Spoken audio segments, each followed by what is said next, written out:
루카가 전한 거룩한 복음입니다. 주님 영광 받으소서.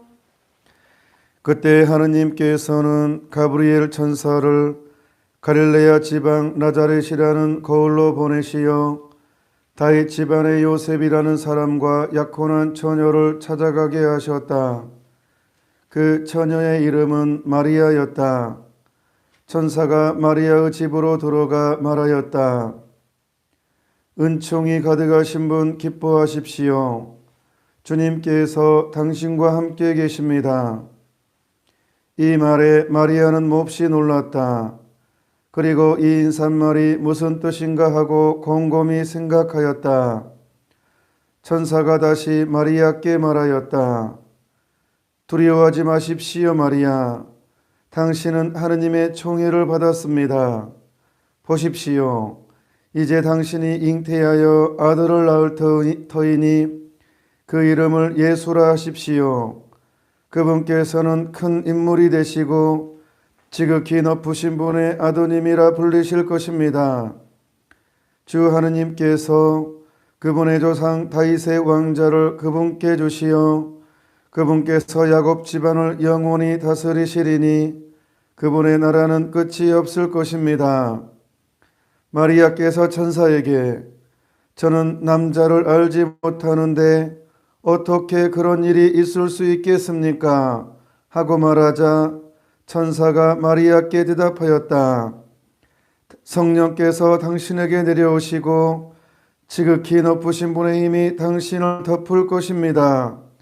그러므로 태어날 아기는 거룩하신 분 하느님의 아드님이라고 불릴 것입니다. 당신 친척 엘리사벳을 보십시오. 그 늙은 나이에도 아들을 잉태하였습니다. 아이를 못 낳는 여자라고 불리던 그가 임신한 지 6달이 되었습니다.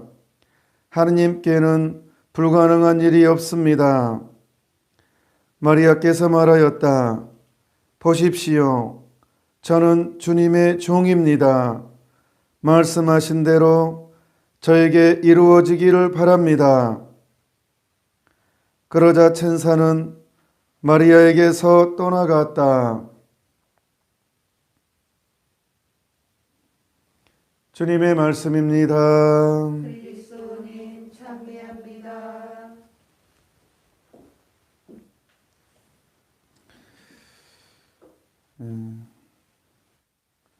저는 이 이야기는 안 하려고 했는데 안 할 수가 없네요. 제 성질 때문에.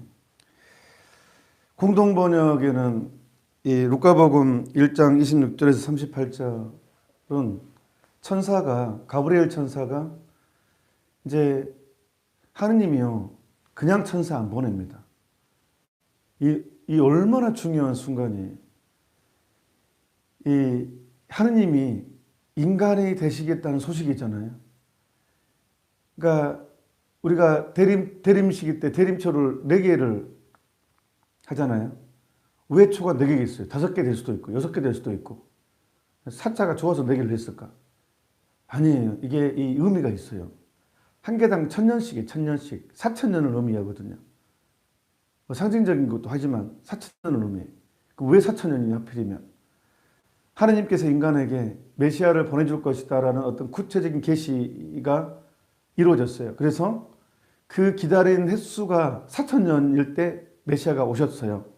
그래서 한 개당 1000년씩 해서 그 기다림을 의미하거든요.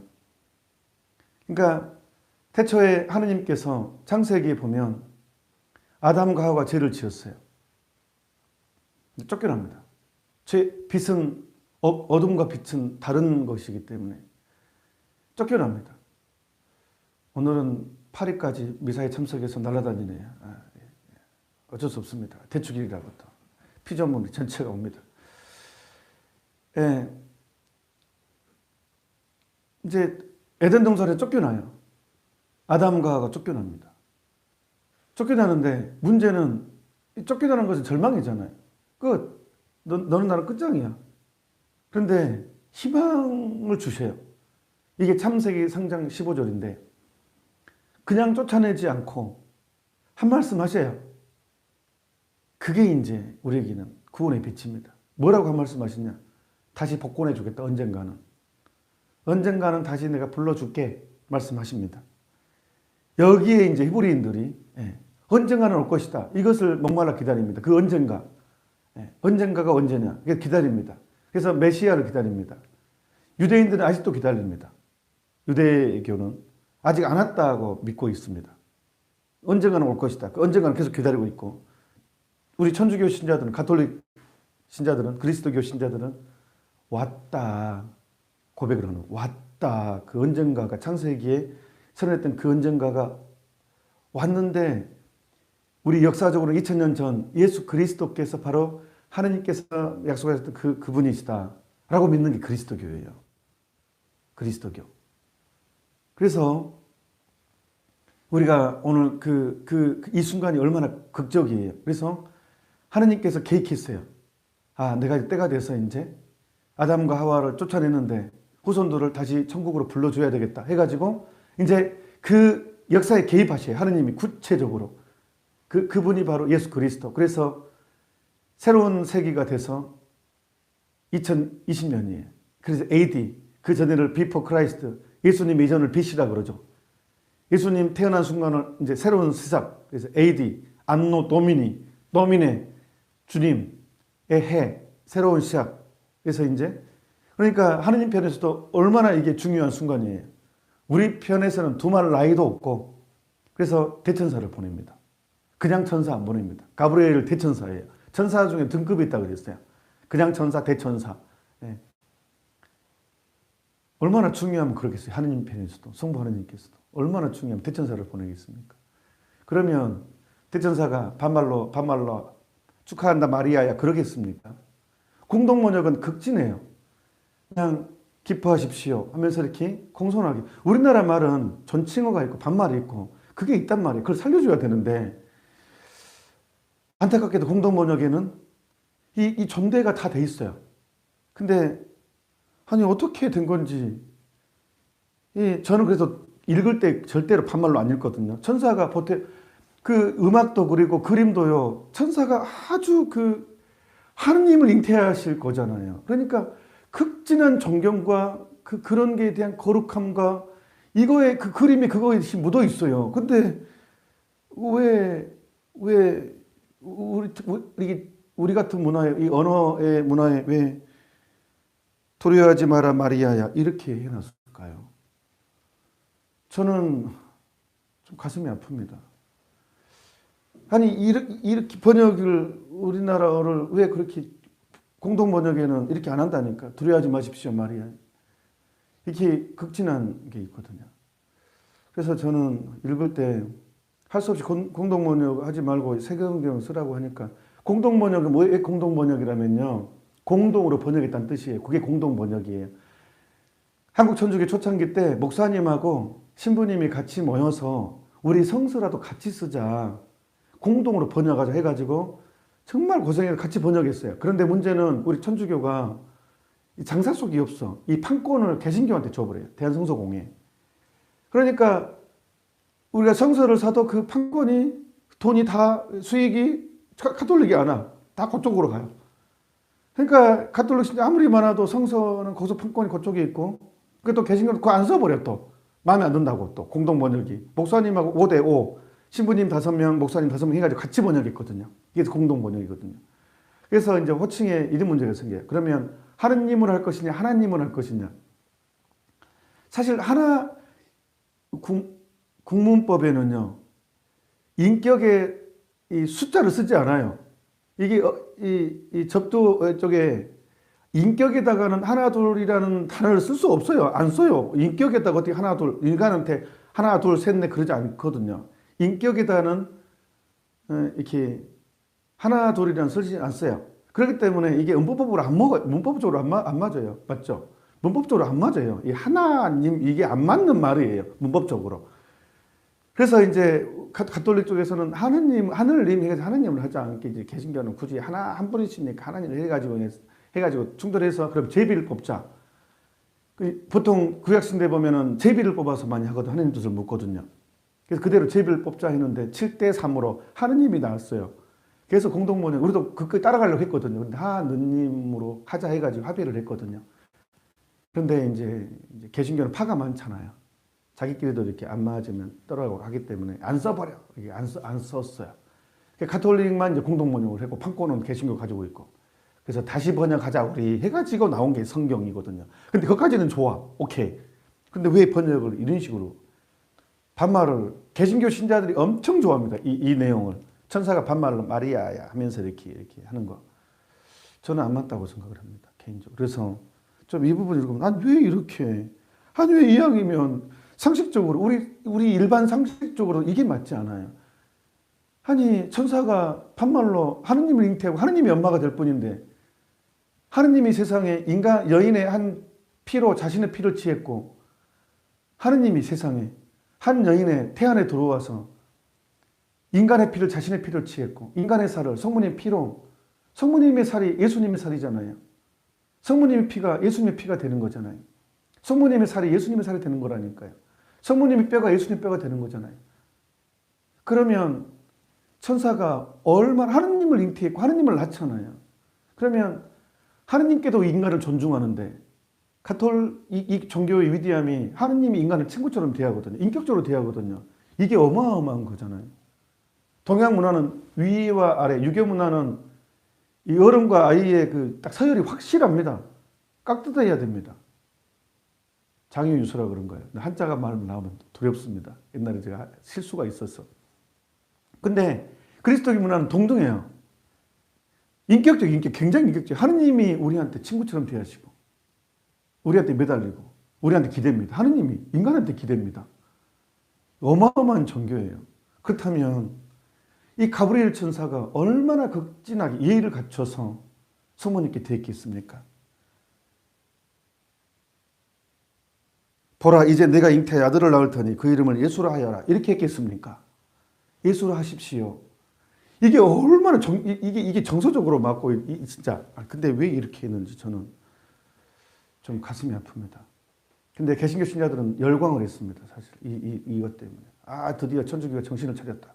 성모님한테 함부로 이제 딱 그렇게 딱 확실하게 하는구나 이렇게 회개를 했구나. 조금 회개가 가능하다. 이렇게 천주교가 진짜 쌍수를 두고 환영했다니까요. 이 번역에 대해서. 괜히 열받아가지고 오늘 강론을 해야 되는데 괜히 이쪽으로 했습니다. 죄송합니다. 자,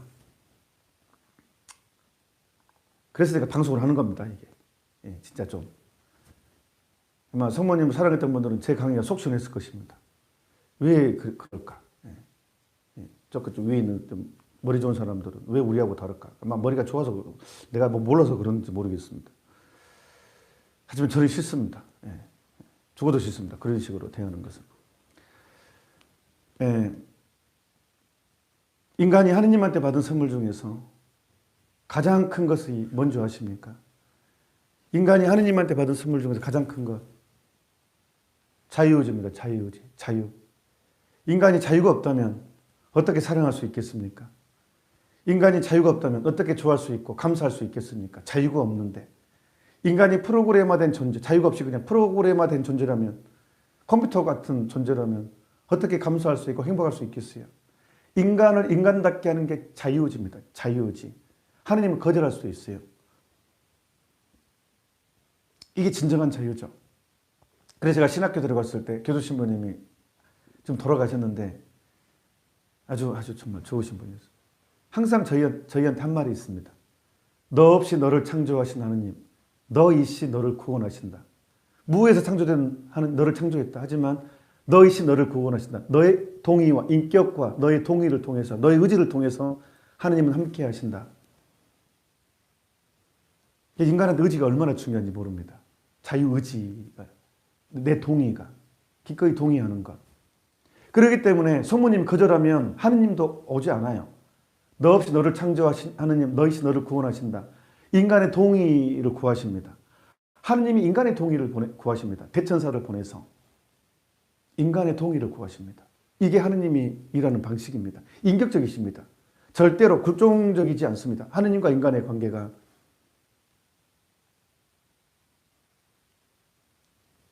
그래서 인간을 얘기할 때 인간은 하느님의 모상이라고도 얘기하죠. 인간의 품위를 얘기할 때. 그래서 극진하십니다. 인격적이시고. 그래서 제가 좋아하는 성가 중에 하나가 가톨릭 성가에 주님과 나는 함께 걸어가며 지나간 일을 속삭입니다. 속삭이는 사이가 얼마나 친한 사이예요. 보통 누가 저한테 처음 와가지고 속삭이면 제가 저 사람 왜 저래 그러죠. 근데 아주 친한 사이면 속삭이는 것이 굉장히 친밀한 행위죠. 속삭인다는 것은 친밀한 행위의 상징입니다. 주님과 나는 함께 걸어가며 함께 그것도 뒤에 따라오지 않아요. 주님 앞에 가고 내가 뒤에 쫓쫓 따라가지 않습니다. 나란히 함께 이렇게 손을 맞잡고 상과들을 손을 맞잡고 친구가 돼요. 친구. 하느님을 친구라고 부릅니다. 우리가. 와. 이게 그렇다니까요. 우리가. 하느님을 친구라고 부릅니다. 예수님도 누가 내 어머니고 내 형제냐. 하느님의 뜻을 실천하는 사람이 내 어머니 내 형제다 그랬잖아요. 그거는 성모님 또 격화시키는 말이 아닙니다. 나중에 기회 되면 또 해석하겠습니다. 그만큼 우리를 품위 있게 다루신다는 거예요. 내 인격을 그대로 존중하신다는 거예요. 하느님께서는. 이거 해. 뭐 이게 아닙니다. 그러니까 가브리엘 천사가 정말 극진하게 성모님의 동의를 구하십니다. 만약에 성모님이 거절하면 하느님도 내려오지 않습니다. 인간의 동의를 구하십니다. 성모님은 그 상황에서 이 몸은 주님의 종입니다. 그대로 제게 이루어지기를 바랍니다라고 했을 때 바랍니다. 내 의지로 동의를 했을 때 인카르나시오라 육화가 됩니다. 하느님이 인간이 되십니다. 이것은 진짜 상상도 할 수 없는 감히 마귀들이 생각도 못한 반전입니다. 같은 피조물이 마귀들도 피조물고 우리도 피조물이고 천사도 피조물입니다. 하느님이 창조했어요. 창조된 겁니다. 근데 세상에 창조됐는데 하느님이 인간이 되셔요. 천사들도 깜짝 놀랐을 것이고 마귀들은 기가 막혔을 것이고 망연자실했을 것이고. 왜? 천사는 마귀가 왜 마귀가 됐어요? 하느님보다 높이 들려고 했다가 그 교만 때문에 마귀가 됐잖아요. 그런데 세상에 우리보다 훨씬 못하다고 열등하다고 생각하는 인간한테 하느님이 그 안에 자궁 안에 태 안에 들어가서 한 여인의 피를 자신의 피로 취하고 하느님이 세상에 한 여인의 살을 자신의 살로 취하고 한 여인의 뼈를 자신의 뼈로 취한다는 것. 하느님께서 가장 연약한 상태로 전능하신 하느님이 만물을 창조하신 하느님이 한 인간의 젖을 먹고 큰다는 거예요. 이런 겸손을 이런 상상도 하지 못한 반전 이걸 인카르나시오라고 합니다. 육화라고 하느님의 육화라고.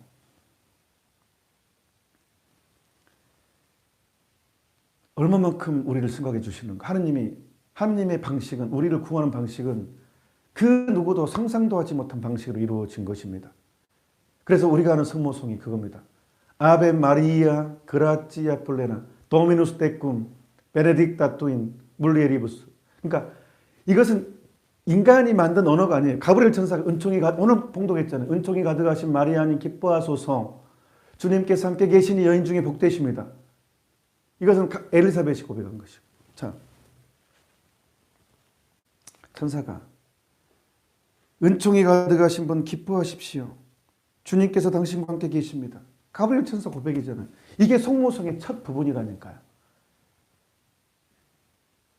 그리고 그 후반부는 이제 엘리사벳 성령으로 감동을 받아가지고 언니 계시요 하니까 엘리사벳 방문하니까 갑자기 태안의 아기가 성령이 감동받아서 세례자가 뛰어놉니다. 태안에서.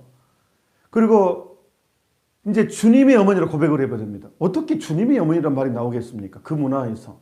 그런데 성령이 감동을 받아서 주님의 어머니가 나에게 오시다니 어찌된 일입니까? 하면서 맨발로 뛰쳐나와가지고 이렇게 막. 예. 여인 중에 복되십니다. 그 말이 될 거라고 믿으셨으니 참으로 여인 중에 복되십니다. 이게 성령으로 감동받아서 한 말이 성모송의 전반부고 천주의 성모 마리아님 이제와 저희 죽을 때 저희 죄인을 위해 빌소서. 이것은 에베소 공무에서 3세기에서 만들어진 테오토코스라는 선언입니다. 성모님은 천주의 모친이다. 하느님을 잉태했고 하느님을 낳았으니까. 이래서 3세기 이단이 정리가 됩니다. 예. 그때 3세기 이단인 아리우스는 뭐냐 그러면 어떻게 예수님이 하느님이냐. 그냥 하느님으로 선택받았을 것이다. 이런 이론이 형성됐어요. 감히 어떻게 하느님이 세상에 어떻게 이럴 수가 있지. 뭐 그래가지고 안 돼. 그래서 이 머릿속으로 안 돼. 그래서 이제 하느님으로 선택을 됐을 것이다. 나중에 인간으로 태어났다가 하느님화 됐을 것이다. 뭐 이런 이론이 생겼어요. 그래서 이제 세속화된 문화죠. 이제 그래서 이제 테오토코스가 선언되는 거예요. 성모님이 낳았던 그 아기는 하느님이셨다. 이게 마테르 데이, 하느님의 어머니, 천주의 모친이라는 뜻입니다. 하느님의 어머니라는 뜻. 이게 천주의 성모 마리아님 후반부, 성모서의 후반부입니다. 라틴 말로 마테르 데이, 하느님의 어머니. 하느님이셨어요. 하느님을 젖먹이 키운 거예요. 이 하느님의 겸손. 세상에 하느님께서 30년 동안 엄마 밑에 삽니다. 아버지한테 목소리를 배우고 순종하며 삽니다. 30년간. 우리한테 보인 건 딱 3년이에요. 공생활 3년. 30년을 성모님과 함께 보냅니다. 이분을 어찌 무시할 수 있겠습니까? 하느님과 30년을 함께 하시고 친교를 나눈 이분을 우리가 어떻게 무시할 수 있겠어요? 말이나 됩니까? 개신교 신자들은요, 죽었을 때 가장 가슴 아플 것입니다. 성모님을 모욕했고 성모님 함부로 말했던 것이 가장 고통스러울 것입니다. 이분을, 우리는 성모님의 은혜를 입고 있어요. 이 몸은 주님의 종입니다. 그대로 제게 이루어지소서 하는 바람에 인카르나신 하느님의 아들이 됐잖아요. 인간이 하느님이 됐잖아요. 하느님이 인간이 됐잖아요. 개신교 신자들도 동방종교에도 이 성모님의 고백의 은혜를 입고 있잖아요. 성모님이 거절했다면 오지 않는다니까요. 너 없이 너를 창조하신 하느님, 너이시 너를 구원하신다. 인간의 동의를 구하신다니까요. 인격적이라니까요, 하느님은. 그러니까 개신교 신자들도 동방종교 신자들도 성공해도 예수 그리스도를 믿는 모든 종교의 사람들은 성모님의 응답의 은혜를 입고 있어요. 이 몸은 주님의 종입니다. 그대로 제게 이루어지기를 바랍니다. 예. 그것 때문에 인카르나시오가 됐기 때문에 육화가 됐고 30년간 같이 함께 했습니다. 젖을 먹였고 젖을 안 먹였으면 여러분 예수님 만날 수 있겠어요? 성모님이 젖을 안 먹여버렸으면, 안 키웠으면 예수님의 그 몸. 그래서 단테의 신곡에 보면 그 유명한 단테의 신곡 다 알 겁니다. 그 글에 보면 성모님 얼굴만 알면 예수님을 알 수 있다고 그랬어요. 왜? 닮았으니까. 성모님 안 닮았겠어요? 똑같이 하느님 인간이었으니까. 그러니까 이제 빛 안 나고 똑같이 머릿속에 있어도 아, 저분이 예수님이구나. 성모님 얼굴만 보면 바로 예수님을 알아본다고 그랬어요. 그분을 어찌 함부로 할 수 있겠습니까? 그분은. 오늘 가브리엘 천사가, 대천사가 극진한 최고의 기쁜 소식을 가져왔습니다. 하느님이 인간이 되신다는 소식. 세상 임마누엘, 우리와 함께 계신다. 드디어 하느님께서 구체적으로 우리 역사 안에 개입하십니다. 나 똑같이 하느님이 세상에 말을 건넬 수 있게 됐고 손을 잡을 수 있게 됐고 그분과 밥을 같이 먹을 수 있게 됐고 신약성서잖아요. 음식을 나누고 그분께 기대고 하느님이 내 어깨에 기대고 내 가슴에 있고 하느님께서 세상에 인간이 되신 하느님, 그래서 예수 그리스도 안에 완성이 되는 겁니다. 우리의 사랑이. 하느님과 인간이 친교를 나눕니다. 하느님이 나한테 쉬고 싶어 하십니다. 와우. 예. 오늘 이게 발표된 날입니다. 우리한테. 그러니 오늘 기쁘게 지내십시다. 하느님이 내 삶에 개입하게 되겠다. 성모님 덕분으로 구체적으로 이제 우리 역사 안에 들어왔고 내 삶에 개입하시고 나와 똑같이 그분도 밥을 안 먹으면 배가 고팠고 매를 맞으면 아팠고 상처받았고 나와 똑같이 상처받았고 똑같이 아팠고 제 외에는 우리가 똑같은 분이셨다는 것. 하느님께서도 우리가 똑같이, 그게 사랑이잖아요. 사랑은 누가 그러대요? 우산을 같이 쓰고 가는 것보다 같이 비를 맞는 거라고. 예. 함께. 예.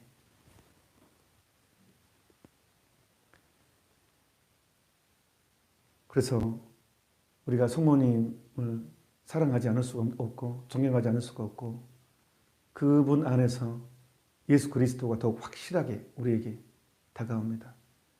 오늘 우리에게 하느님이 오십니다. 아멘.